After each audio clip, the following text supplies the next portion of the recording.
Orang yang duduk dalam jemaah ini adalah orang waqtasimu bihaqqillah, mereka yang pegang kepada Al-Quran dan Sunnah.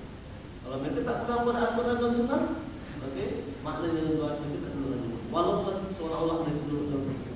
Terus Allah sebut kepada surah, Allah kata, yahtabu lahu jami'an waktu hukum usia. Kalau mereka menyangka mereka itu duduk dalam jemaah, tapi sebenarnya hati mereka duduk. Dan pun kalau kita nak cakap pasal team building tuan, grup dan sebagainya tuan, kita tak cakap pasal Al-Quran pakai tuan. We will never get a good strong team. Sebab tuan sebut pasal team building ni, dia panggil group cohesion tuan. Okey, dia yang nomor satu adalah bukan fizikal dia, tetapi hati.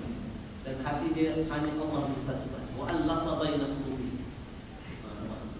Itu tuan-tuan tengok dalam bab atau bahagian macam mana build a strong team itu dalam buku ini. Okey, jadi tuan-tuan baca sampai habis. Sebelum saya syarah. Hari ini saya mau syarahkan apa yang anda belajar. Okey, belajar itu proses penangkapan maklumat. Lepas tu dibawa di hati.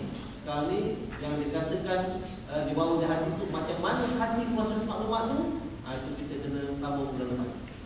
Okey, sekarang ni kita bawa kita first paragraph saja dalam buku. Pada X.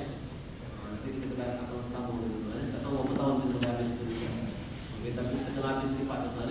Sebab ujung tahun ni buku yang kedua keluar. Okey, saya hantar dah dia manuskrip daripada General Edu semalam ada dengan ini. Jadi kita kena habiskan buku cepat sebelum kita masuk ke dia.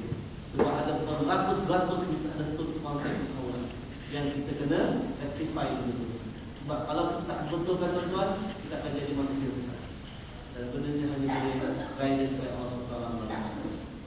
Itu sebab kenapa saya tulis buku tuan-tuan, supaya kita nampak kepentingan Al-Quran dalam kehidupan kita. Dan yang paling penting adalah kita understand Al-Quran secara praktikal. Jadi setakat itu tuan. Jadi atas pribadi apa dia bawa lagi buku dan tulis buat tu. Bagaimana sahabat tuan-tuan, itu saya cakap tadi sahabat tuan-tuan kata tadi, okey, satu tu letak kat rumah, satu letak kat office. Sebab kalau tak ada nanti dia terlupa nak bawa. Bila saya apa?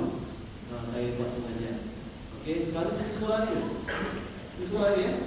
Orang kahwin tuan orang kahwin jangan bagi cawan. Bagi tuan-tuan bagi cawan dia pecah.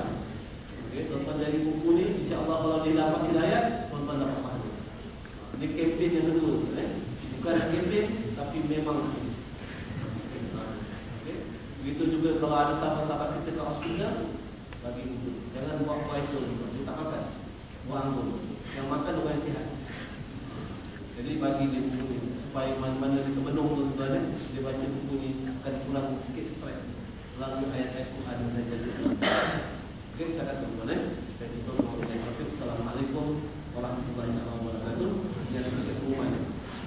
Kita buat solat hajat dulu. Solat hajat dan laksamat bagi projek pembinaan Petronas. Buat nanti selepas itu. Selepas itu. Dan biasa bagian persetujuan dan batu mata. Tuan-tuan bagi sumbangan perkhidmatan tersebut.